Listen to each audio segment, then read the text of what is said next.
అందరికీ నమస్కారం. Welcome to my home cooking ఈతరం వంటలు. ఇవాళ మనం అరటికాయ చిప్స్ ఎలా చేయాలో చూద్దాము. నేను డీప్ ఫ్రై చేయట్లేదండి, కొద్దిగా 1 స్పూన్ నూనెతో నేను చిప్స్ చేస్తున్నాను. ఇక్కడ ముందుగా నేను తరిగిన ముక్కలు వేసుకోవడానికని కొద్దిగా నీళ్లు పోసుకున్నాను, ఎందుకంటే అరటికాయ ముక్కలు నల్లగా అయిపోతాయి కదా. సో కొద్దిగా నీళ్లు పోసుకున్నాను, అలాగే స్లైసర్ తీసుకున్నాను. సో ఇప్పుడు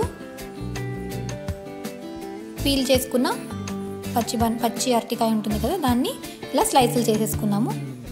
గట్టిగా ప్రెస్ చేయకూడదండి, ఎప్పుడు స్లైసర్ మీద ప్రెషర్ లేకుండా అప్లై చేయాలి.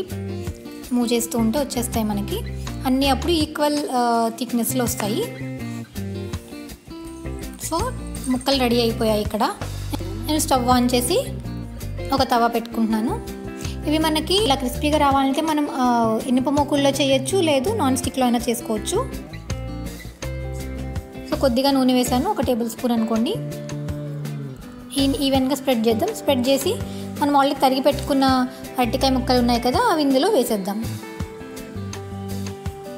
ఇలా ఈవెన్గా వేసేద్దాము. అవి మనకు అతుక్కుని ఉన్నా పర్వాలేదండి, ఒకదానిపైన ఒకటి వేసుకోవచ్చు, ఎందుకంటే వేగుతున్న కొద్దీ అవి మనకి విడిగా వచ్చేస్తాయి. కొద్దిగా పసుపు వేస్తున్నాను, చిటికెడు. అలాగే వేసుకున్న తర్వాత నేను ఒక 5 నిమిషాల పాటు మూత పెట్టి మగ్గిస్తాను. సో ఇప్పుడు తీసేసాక చూడండి, వెనక్కి తిప్పుతాం స్లోగా. అతుక్కున్న ఏం కంగారు పడ అవసరం లేదండి, మనకి అవి తర్వాత మళ్ళీ విడిగా వచ్చేస్తాయి వేగుతున్న కొద్దీ.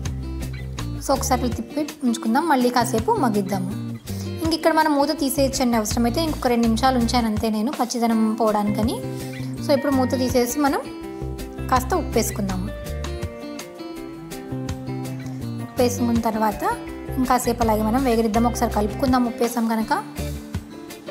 ఇంకొంచెం వేగే చూసారా. ఇది కొంచెం టైం పడుతుందని, మినిమం మనకి 20 నిమిషాలు పడుతుంది. మనకి సిమ్లో పెట్టి వదిలేసి సరిపోతుంది. హైలో పెట్టకూడదు, లో ఫ్లేమ్లో ఉంచాలి. సరే ఆల్రెడీ మనకు స్టార్ట్ అవుతున్నాయి ఫ్రై అనేది. ఇప్పుడు కొంచెం పొడి ఆడిపోతున్నాయి చూసారా, అతుక్కోవట్లేదు. సో అన్నీ అడ్జస్ట్ చేసేసుకున్నాము. మధ్యలో అలా తిప్పుకుంటూ ఉండాలి. మధ్యలో 1-2 సార్లు చూస్తే సరిపోతుందండి, ఎక్కువసార్లు చూడవసరం లేదు. ఇప్పుడు కొద్దిగా ఒక 1/2 టీ స్పూన్ నేను కారం వేస్తున్నాను.